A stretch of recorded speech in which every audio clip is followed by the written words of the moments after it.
وہ سب ریزن کیا تھا اتنے بڑے واقعے کا؟ معراج کا سبب کیا تھا؟ اس کی کچھ اسباب بھی بیان کیے علماء نے؟ علماء کرام نے اس کی حکمتیں بیان کی ہیں، جیسے علامہ بدر الدین عینی رحمۃ اللہ علیہ نے بخاری شریف کی شرح کے اندر اس پر بڑا تفصیل سے کلام کیا ہے عمدۃ القاری میں، اور اس کے علاوہ جو سیرت کی کتابیں لکھنے والے ہیں انہوں نے بھی بڑی خوبصورت چیزیں بیان کی ہیں۔ کچھ یوں کہہ لے کہ اہل علم نے بیان کی ہیں، کچھ اہل محبت نے بیان کی ہیں، دونوں کے اپنے اپنے انداز ہیں۔ اہل محبت کا انداز یہ ہے کہ وہ یہ کہتے ہیں کہ اللہ تعالیٰ نے اپنے حبیب علیہ الصلاۃ والسلام کو کل کائنات کا مالک بنایا۔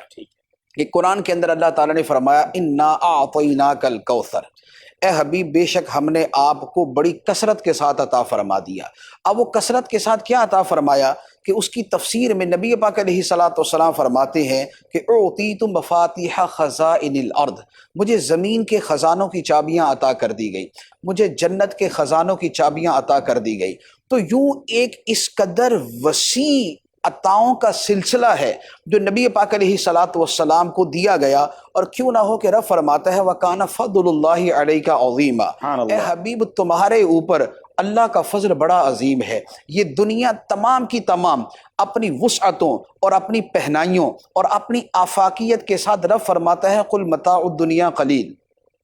یہ دنیا کا سارا ساز و سامان تھوڑا ہے، یہ چھوٹا ہے، اور نبی پاک علیہ الصلاۃ والسلام پہ جو رب کا فضل ہے تو رب فرماتا ہے وَكَانَ فَضْلُ اللَّهِ عَلَيْكَ عَظِيمًا، آپ پہ جو اللہ کا فضل ہے وہ بڑی عظمت والا ہے، وہ بہت عظیم ہے۔ جو لفظ کوثر ہے یہ اس عظیم سے بھی زیادہ ہے، کیونکہ لفظ عظیم جو ہے یہ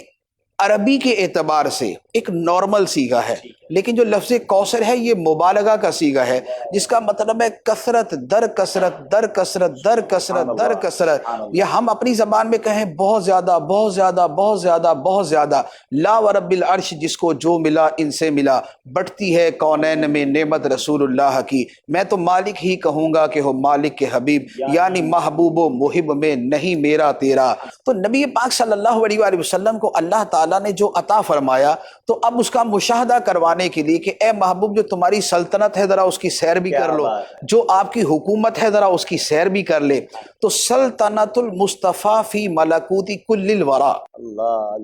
مخلوق کی جملہ بادشاہت کے اندر جو نبی پاک علیہ الصلاۃ والسلام کی حکمرانی ہے، جو آپ کی سلطنت ہے، جو آپ کا اقتدار ہے، جو آپ کا اختیار ہے، تو اس کا مشاہدہ کروانے کے لیے اللہ تعالیٰ نے یہ سیر کروائی۔ تو یہ اہل محبت کے اعتبار سے اس کی تعبیر ہے۔ اہل علم یہ کہتے ہیں، جو دوسری تعبیر ہے وہ یہ ہے کہ چونکہ نبی پاک صلی اللہ تعالیٰ علیہ وآلہ وسلم مکہ مکرمہ میں تھے اور آپ طائف تشریف لے گئے، اور طائف میں جو آپ کے ساتھ سلوک کیا گیا وہ نہایت برا تھا، جو آپ پہ ظلم کیا، آپ کی نالین مبارکین خون سے بھر گئی، آپ کا بدن اطہر جو ہے وہ لہو لہان ہو گیا، تو نبی پاک علیہ الصلاۃ والسلام اس پہ رنجیدہ تھے، غم زدہ تھے۔ اس کے ساتھ جو کفار مکہ کا رویہ تھا وہ بھی اسی طرح کا تھا کہ ان کی طرف سے بھی مسلسل ریشہ دوانیاں اور سختیاں اور شدتیں اور صحابہ کرام کو تکالیف اور نبی پاک علیہ السلام کو تکالیف۔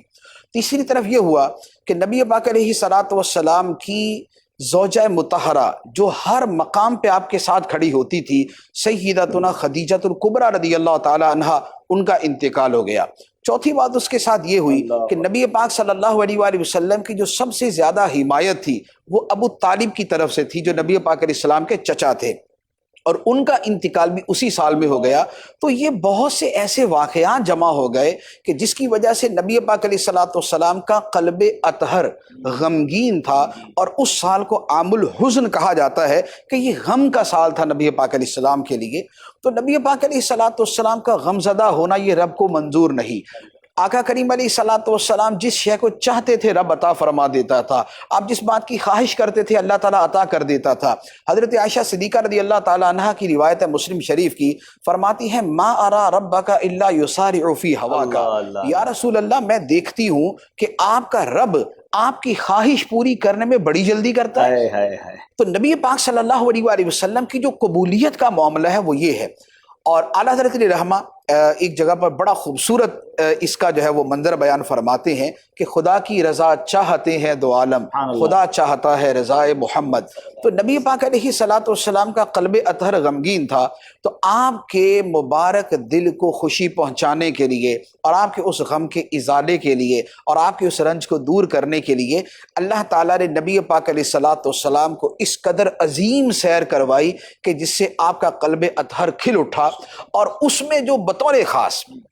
غم کے ازالے کا سب سے بڑا طریقہ کیا ہوتا ہے؟ غم کے ازالے کا سب سے بڑا طریقہ یہ ہوتا ہے کہ انسان کو جو اس کی سب سے محبوب ترین شے ہے اسے ملا دیا جائے۔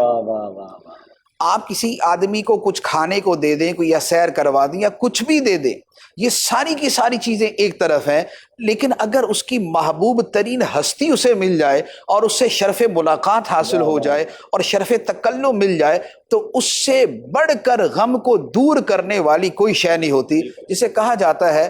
لقاء الخلیل شفاء العلیل۔ واہ واہ واہ واہ، کیا دوبارہ اسا لقاء الخلیل شفاء العلیل، کہ دوست کی ملاقات بیمار کی شفا ہوتی ہے۔ تو دل اگر غم زدہ ہو تو پیارے سے ملا دیا جائے، دوست سے ملا دیا جائے۔ خلیل کہتے ہیں گہرے دوست کو، گہرا دوست جو بالکل ون اینڈ اونلی ہوتا ہے وہ خلیل ہوتا ہے۔ تو نبی پاک صلی اللہ تعالیٰ علیہ وآلہ وسلم نے خود فرمایا ہے کہ اے ابو بکر، اگر میں دنیا میں کسی کو اپنا خلیل بناتا تو تجھے بناتا، لیکن میرا خلیل اللہ ہے۔ تو نبی پاک علیہ الصلوۃ والسلام کی خلیل اللہ کی ذات ہے، اور لقاء الخلیل شفاء العلیل۔ تو نبی پاک علیہ الصلوۃ والسلام کے ان غموں اور ان تکلیفوں اور ان یادوں کو جو ہے وہ ختم کرنے کے لیے جو سب سے بڑی شے تھی وہ رب العالمین سے ملاقات تھی، وہ اللہ تعالیٰ کا دیدار تھا، وہ خدا سے باتیں تھیں، وہ اللہ کے قرب تک پہنچنا تھا۔ تو اللہ تعالیٰ نے اپنا قرب عطا فرما کے نبی پاک علیہ الصلوۃ والسلام کے وہ سارے غم جو ہیں وہ دور کر دیے۔